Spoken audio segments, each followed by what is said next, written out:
Guys, আজকে দেখো আমার মামা বাড়িতে গাজন। আমি গাজন টোলায় ঢুকি, মোমো খেতে খুব পছন্দ করি।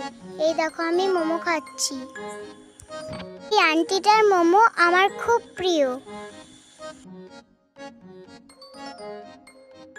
আমি তো তোমাদের বলতে ভুলেই গেছি, আমার মামা ঘর পক্ষরনাথে।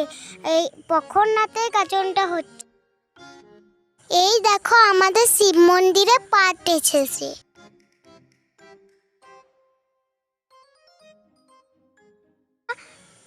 মাথায় করে পাটকে নিয়ে ঘুরছে।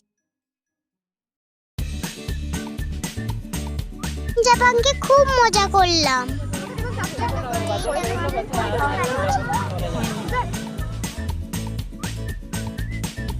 এই দেখো, এটি হচ্ছে আসল ধর্মরাজ ঠাকুর। এই দেখো আমি মিকি মাউসেও খুব এনজয় করেছি।